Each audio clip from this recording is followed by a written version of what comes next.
श्री गणेशाय नमः। श्री सीतारामाभ्यां नमः। श्री हनुमते नमः। श्री उमापते नमः।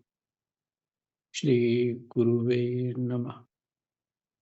सब संतन की जय जय।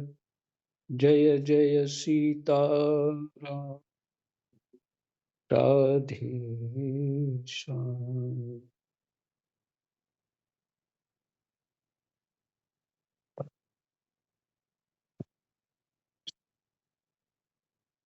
दशम स्कंद 32वां अध्याय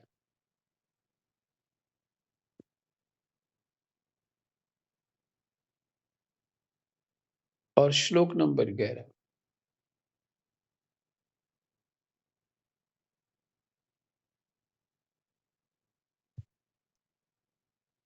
सुखदेव जी महाराज जो है प्रवचन कर रहे हैं और पास में ही परीक्षित जी हैं और पास पास में सभी महर्षि बैठे हुए हैं, जिसमें उनके पिताजी भी सुखदेव जी को सुन रहे हैं।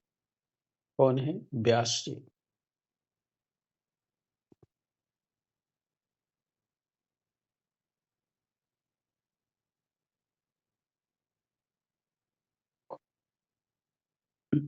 सुखदेव जी जन्म लेते ही वो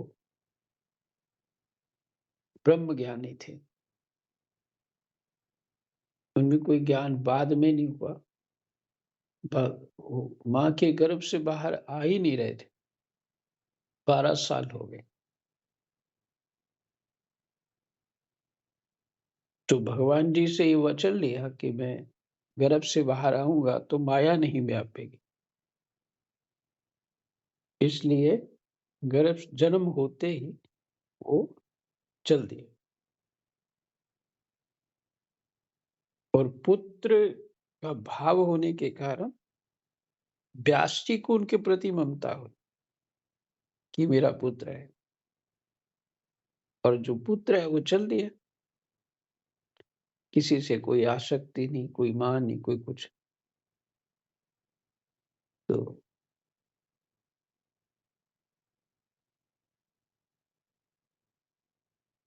जब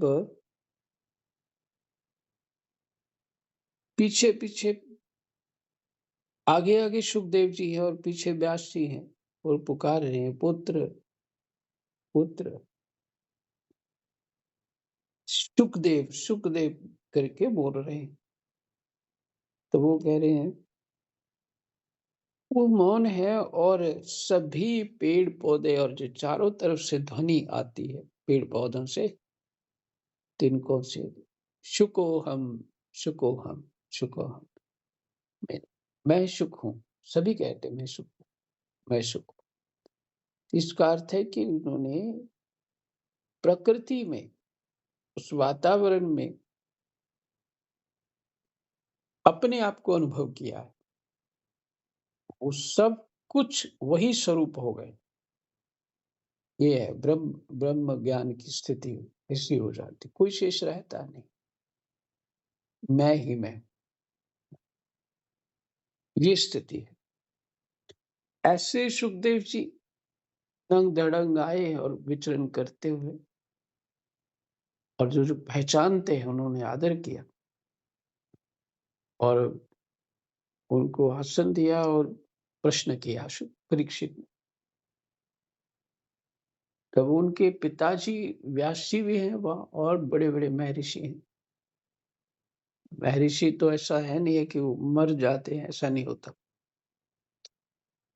वो तो फिर अदृश्य हो जाते हैं, फिर समय आने पे फिर प्रकट हो जाते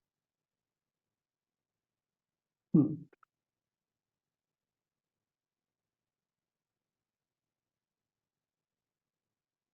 ऐसे महापुरुष जो कथा कह रहे हैं, वही सुखदेव ही भगवान का स्वरूप है, वही गुरु है।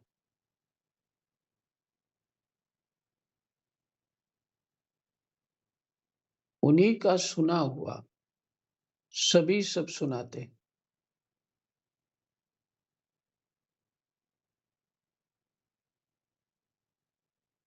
तो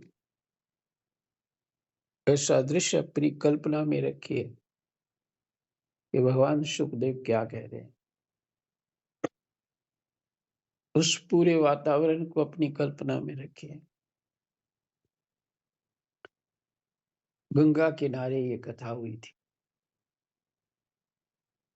इसके बाद भगवान श्री कृष्ण ने उन ब्रज सुंदरियों को साथ लेकर जमुना जी के पुलिन में प्रवेश किया।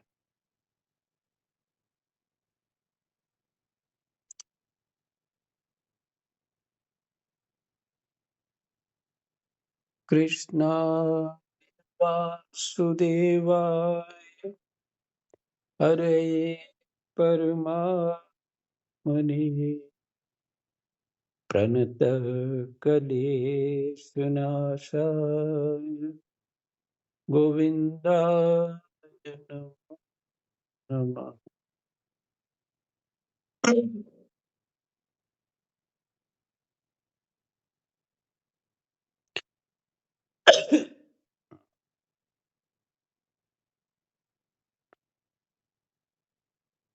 इसके बाद भगवान श्री कृष्ण ने उन ब्रज सुंदरियों को साथ लेकर जमुना जी के पुलिन में प्रवेश किया। उस समय खिले हुए कुंद और मंदार के पुष्पों की सुरभि लेकर बड़ी ही शीतल और सुगंधित मंद मंद वायु चल रही थी और उसकी महक से मतवाले होकर भौरे इधर उधर मंडरा रहे थे।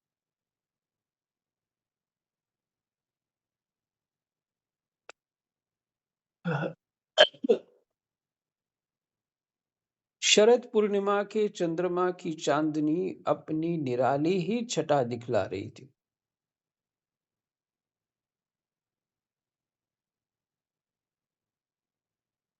अच्छा, कोई ये बताएगा पुलिन शब्द किसके लिए आया?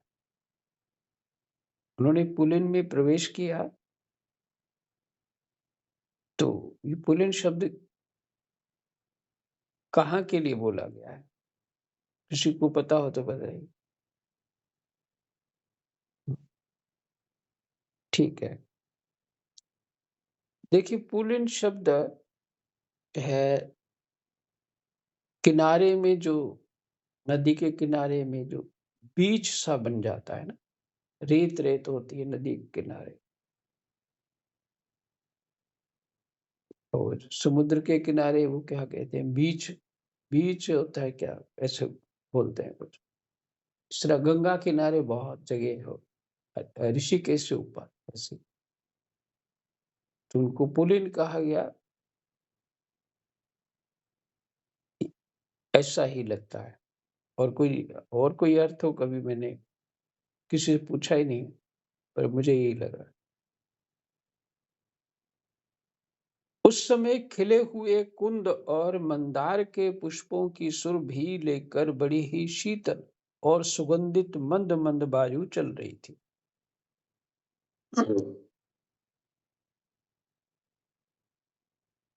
और उसकी महक से मतवाले होकर भौरे इधर उधर मंडरा रहे थे।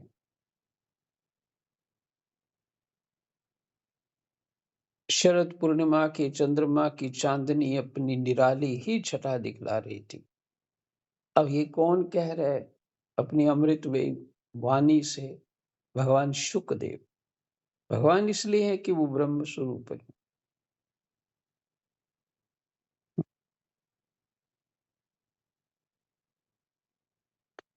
उसके कारण रात्रि के अंधकार का तो कहीं पता ही न था। सर्वत्र आनंद मंगल का ही साम्राज्य छाया था। वह पुलिन क्या था?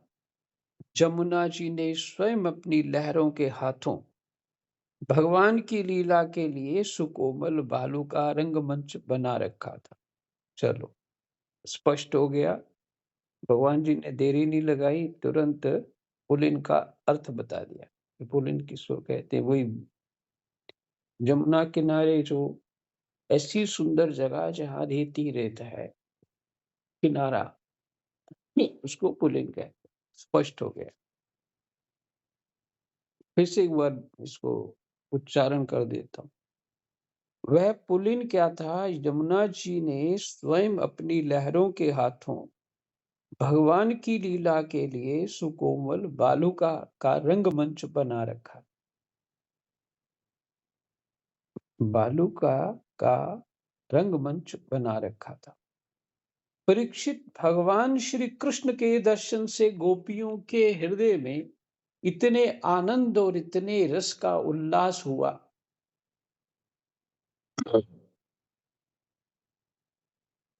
कि उनके हृदय की सारी आदि व्याधि मिट गई।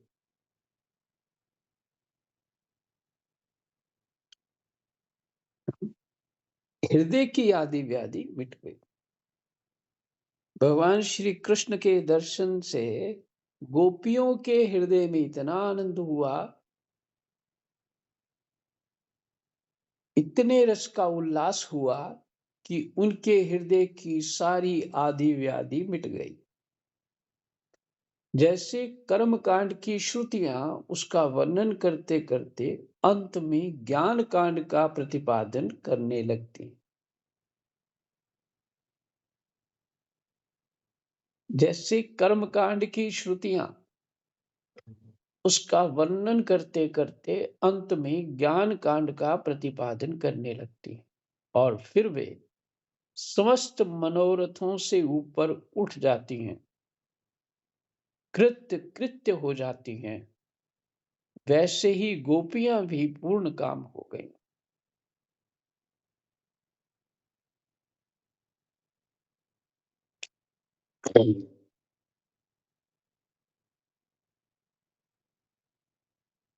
जैसे कर्म कांड की श्रुतियां उसका वर्णन करते करते अंत में ज्ञान कांड का प्रतिपादन करने लगती।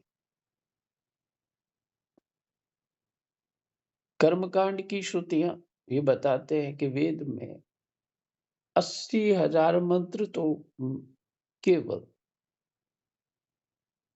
कर्म कांड के ही हैं।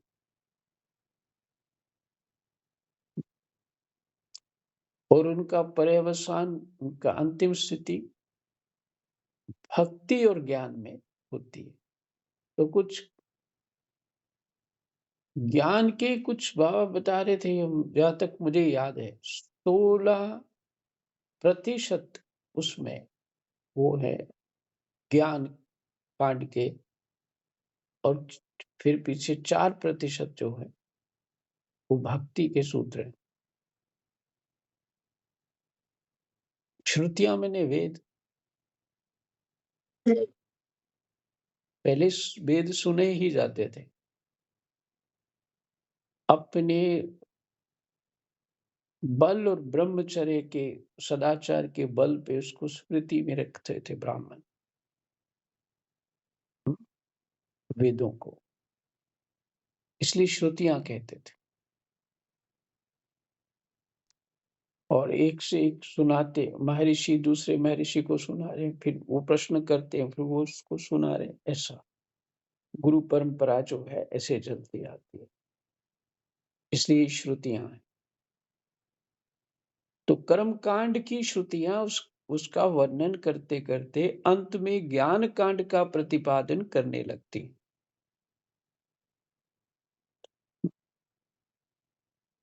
मैंने कर्म कांड का भी तात्पर्य क्या है कि जीव को ज्ञान हो जाए और भक्ति प्राप्त हो जाए। और इसी बात में मैं एक छोटी सी बात याद आ गई। एक पंडित जी मेरे को पूछ रहे थे, और मैं तो कुछ इतना विद्वान नहीं हूं, पर वो मुझे पूछ रहे थे कि ये बात कि शास्त्रों में पंडिताई को ना एक निंदनीय कार्य बताया गया, अच्छा कारण नहीं, कार्य नहीं है। तो शास्त्र कहता है ब्राह्मण को पंडिताई करनी चाहिए, अवश्य करनी चाहिए, ये उसका जातिगत कार्य है, उसको कभी नहीं छोड़ना चाहिए। किसी भी परिस्थिति में नहीं छोड़ना चाहिए। तो उससे क्या लाभ होगा? उसके प्रारब्ध के अनुसार जहाँ जीव उत्पन्न होता है, वो ही उसी का धर्म का स्थान है, जहाँ वो कर्म ठीक से कर पाएगा। क्योंकि उसकी वो प्रारब्ध है ना, पीछे किए हुए कर्मों की स्थिति है। तो उन्होंने ये सब बताया। तो मेरे कर्म कांड में क्या करते हैं? और यही भगवान की पूजा करते हैं। मंत्रों का उच्चारण करते हैं, भगवान की पूजा करते हैं। और दिन में कभी आपको 2 बार करनी पड़ती है, कभी 3 बार करनी पड़ती है, कभी 4 बार भी करनी पड़ती है। तो कहते हैं हाँ, ठीक है। पर निंदनीय इसलिए है कि कोई दक्षिणा देगा तो फिर हमारा घर गृहस्थी चलेगा। तो लोग तो दक्षिणा देने में ही बड़ा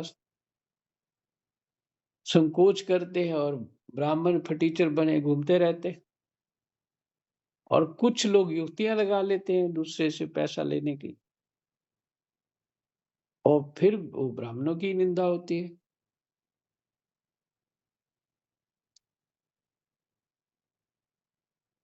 तो मुझे याद है, मेरे जो दादा हैं, उन्होंने भी कर्म कांड को छोड़ दिया था। ये दान लेना अच्छा कार्य नहीं। ये दान माना, जबकि वो उनके लिए वो धर्म है, कर्तव्य है दान लेना। और ये होता है कि किसका दान लेना, किसका नहीं लेना, इसके लिए तो वो स्वतंत्र हैं। हर किसी का दान लेने के लिए शास्त्र नहीं कहता। हुँ? तो और कोई किस भाव से दान दे रहा है, ये भी गड़बड़ है। लेकिन यहाँ पे जीव का ज्ञान, ब्राह्मण का ज्ञान बदल जाए उच्च स्तर का, तो उसको किसी भी दान से कोई फ़र्क नहीं पड़ता। वो सबको भस्म कर देता।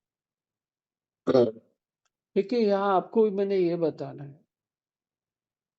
मैंने पंडित जी को कहा ये बात, भई किसी के ग्रह खराब हो जाते हैं, तो तुम करते क्या हो? पूजा ही कराते हो ना? पूजा ही कराते हो और किसी का जाप करते हो इत्यादि, हैं? तो वो दूसरा व्यक्ति नहीं कर सकता, उसके बिहाफ़ में तुम करते हो। तो कोई दान नहीं है ये, बल्कि एक बहुत कम जो तुमको दक्षिणा मिलती है, उसमें तुम जीवन भी चलाते हो और अपना कार्य भी करते हो।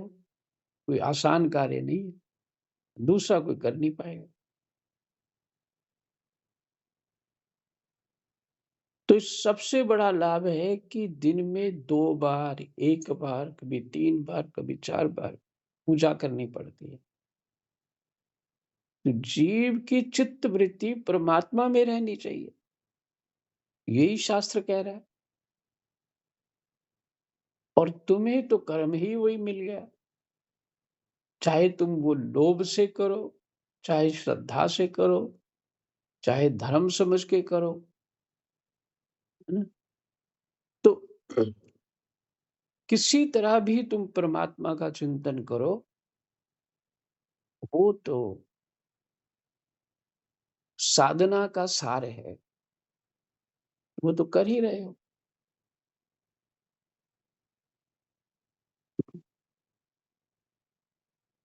और जीवन नहीं चल रहा, ये भी हमारा प्रारब्ध है। ठीक ढंग से नहीं चल पा रहा, और व्यवस्थाएँ पूरी नहीं हो पा रही, तो अधिक आ रहा है, वो भी प्रारब्ध है। तो आखिर जिनके ग्रह भी खराब हो जाते हैं, तो उनकी पूजा ही करते हो, भगवान का नाम ही स्मरण करते हो, तो 10% तुम्हें भी मिलता है उसमें। भजन का लाभ तुम्हें भी मिलता है।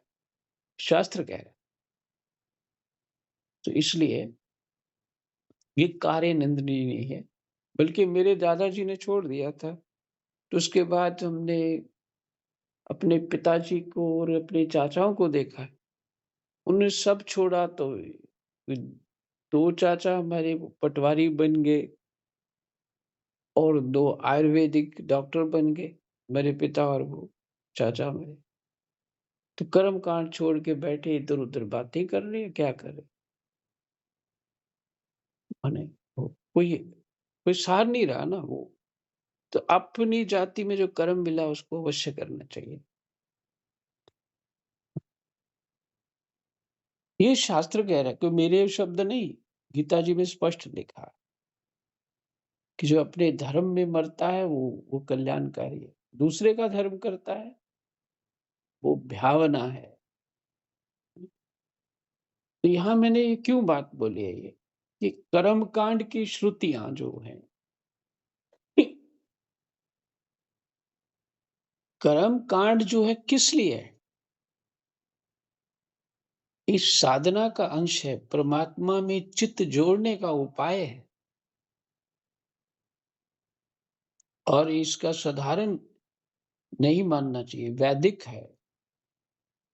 मैंने जिस इस नियम का कोई तोड़ नहीं है और कोई रास्ता नहीं है। इसलिए जितना जिससे कोई बन सके, जो भी करते हैं आप अपने परंपरा के अनुसार जो भी करते हो, करते रहें। उस सब परमात्मा को अर्पण। तो कर्म कांड की श्रुतियों का तात्पर्य ही यही है, ज्ञान कांड। और ज्ञान से ही भक्ति प्राप्त होती, माने भक्ति प्रसन्न हो जाती। जब से हम कर्म कांड करने लगे, भक्ति यही शुरू हो गई और ज्ञान होने पर भक्ति दृढ़ हो जाती। माने भक्ति ज्ञान होने पे तो अवश्य वैराग्य होता है संसार से, और वैराग्य होने पे ज्ञान दृढ़ होता है और भक्ति प्रसन्न हो जाती है।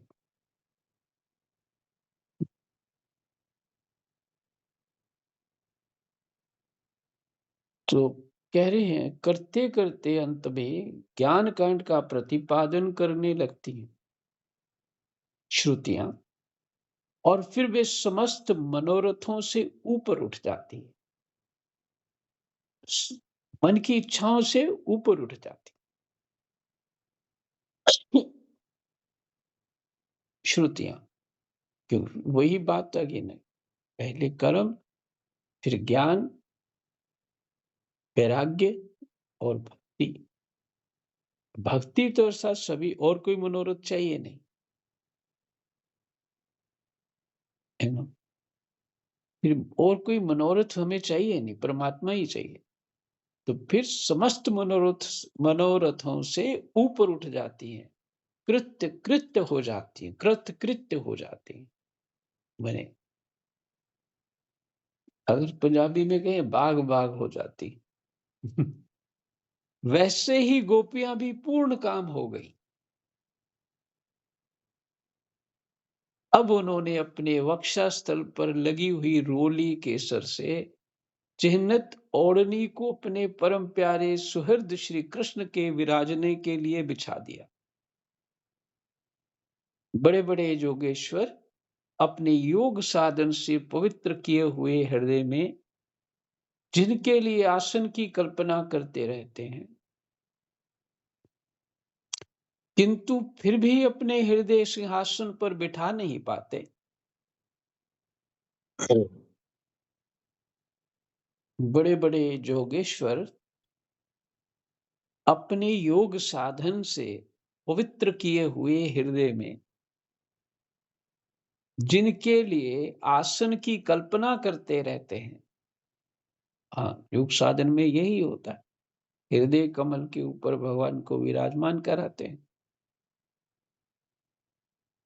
जिनके लिए आसन की कल्पना करते रहते हैं, किंतु फिर भी अपने हृदय सिंहासन पर बिठा नहीं पाते, वो योगी लोग भी। कल्पना करके भी उस हृदय कमल पे बैठा नहीं पाते। वही सर्वशक्तिमान भगवान जमुना जी की रेती में गोपियों की ओढ़नी पर बैठ गए। सहस्त्र सहस्त्र गोपियों के बीच में उनसे पूजित होकर भगवान बड़े ही शोभायमान हो रहे थे। अब विचार करिए, कोई कहे कि योगी ही परमात्मा को पाएंगे, साधन सब संपन्न ही परमात्मा को पाएंगे, बड़े ब्रह्मचारी ही परमात्मा को पाएंगे, बड़े वैरागी ही परमात्मा को पाएंगे, या बड़े ज्ञानी ही परमात्मा को पाएंगे। ऐसा नहीं।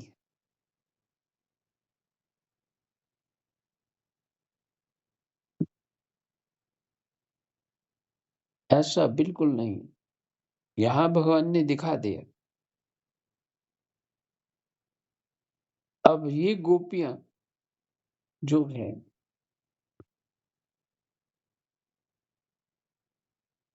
उनके मनोरथ कैसे हैं? कृष्ण ही है, पर अपने भावों से उनके रसपान कर रही, अपने भाव जैसे भी हो, और उनका भाव श्रृंगार रस का है इस समय, तो अपने भावों से उस ब्रह्म को ही पीने लग गई, जो उनका आंतरिक स्वरूप आत्मा है, वो प्रकट है सामने। और कहा कि जितने संसार में सौंदर्य है, जितना पूरे विश्व में सौंदर्य है, वो एक बूंद है। और भगवान तो उस वो महासागर है। कितने सुंदर परमात्मा से चित्त तो हट ही नहीं सकता। और यही पाठ भगवान शुकदेव सुना रहे हैं, तो परीक्षित कह रहे हैं मुझे भूख ही नहीं लग रही। सुखदेव जी कह रहे कुछ खा लो, कहते नहीं, आपकी अमृत बेईमानी वाणी से मैं तृप्त हूं, कोई भूख प्यास नहीं, आप कृपा करके सुनाइए।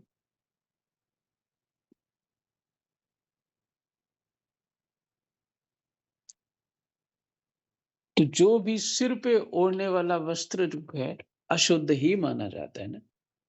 हमारा सिर पे हाथ लग जाए तो हमको धोना पड़ता है, शायद आप लोग जानते हो कि नहीं। पूजा में शुद्ध अशुद्ध माना जाता है, बाल ना अशुद्ध माने जाता है। तो ऐसी स्थिति में उस ओढ़नी के ऊपर भगवान विराजमान है, यो योगियों के वश में भी नहीं। अब मीरा जी का पद याद आ गया, देखो, माई री मैंने लीनो गोविंद बोल, लीनो तराजू तोल, कोई कहे सस्ता, कोई कहे महंगा, कुछ ऐसा, लीनो तराजू तोल। तो भगवान प्रेम के ही वश में है, हमारी श्रद्धा के ही वश में है। श्रद्धा से तो प्रेम ही बढ़ता, श्रद्धा बड़ी कठिनाई से आती है। आप जो मैं बात सुनाने वाला हूं उसको जरा ध्यान से सुनिए। किसी ने सुना दिया चलते चलते आपको कि ये जो व्यक्ति है ना, ये बहुत दुराचारी है, ये ऐसा है वैसा है, इस तरह से बोल दिया, और बिना उसको जाने हम एक्सेप्ट कर लेंगे वो कैसा है क्या नहीं है, सहज में बुद्धि में आ जाएगा। हाँ, आजकल लोग ऐसे ही, उसके उसके प्रति हमने अपना सर्टिफिकेट लगा दिया अपने मन में।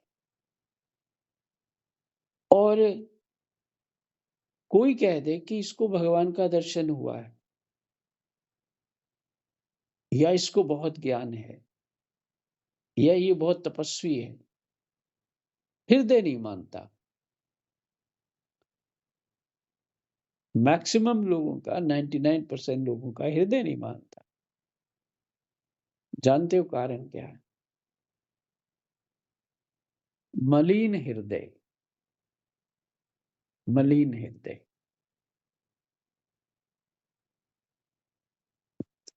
काम क्रोध लोभ मोह से सना हुआ हृदय हमारा स्वयं का है, इसीलिए इस पे विश्वास हो जाता है, शंका हो जाती है। पर जब किसी की निंदा करते हो तो कोई शंका नहीं होती। बिल्कुल ठीक कहा आपने, मान लेते हैं।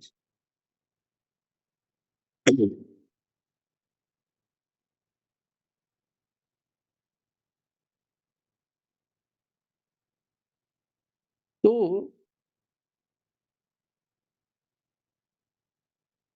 सहस्त्र सहस्त्र जो कह रहे, तो ऐसे हृदय में श्रद्धा कैसे आएगी? प्रेम कैसे उत्पन्न होगा? ये संभव नहीं है। यहाँ इतनी मैल भरी पड़ी है और उसमें आप सोचेंगे खुशबू आएगी, बहुत प्रकाश होगा, संभव नहीं। उत्तम वस्तु वहां नहीं विराजती, श्रद्धा नहीं विराजती, प्रेम नहीं विराजता।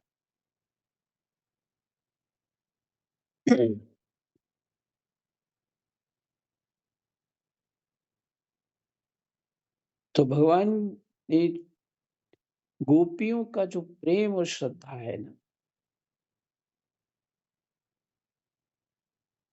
उसको उसको स्वीकार किया है।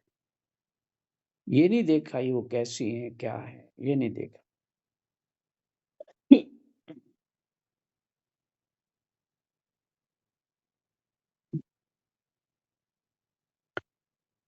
सहस्त्र सहस्त्र गोपियों के बीच में उनसे पूजित होकर भगवान बड़े ही शोभायमान हो रहे थे। परीक्षित, तीनों लोकों में तीनों कालों में जितना भी सौंदर्य प्रकाशित होता है, वह सब तो भगवान के बिंदु मात्र सौंदर्य का आभास भर है।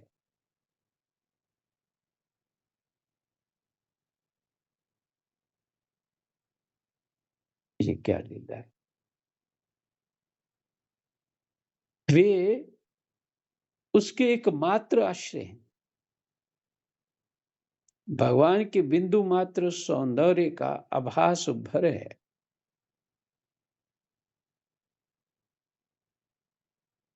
तो भगवान कैसे हैं? वे उसके एकमात्र आश्रय हैं।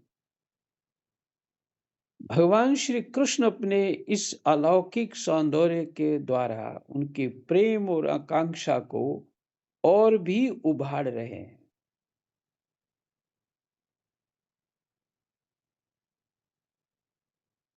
मैंने और भी चमका रहे हैं।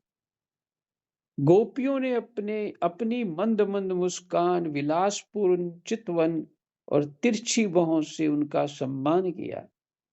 किसी ने उनके चरण कमलों को अपनी गोद में रख लिया, तो किसी ने उसके कर कमलों को।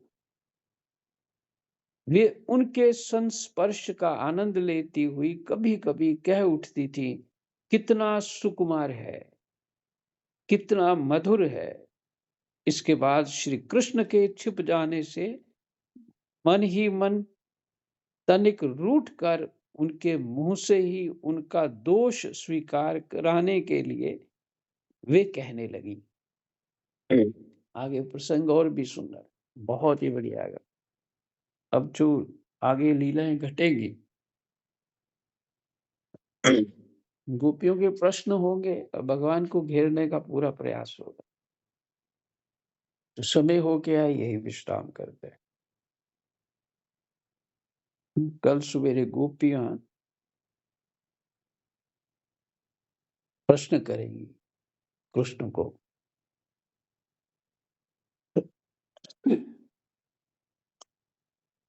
कृष्णाय वासुदेवाय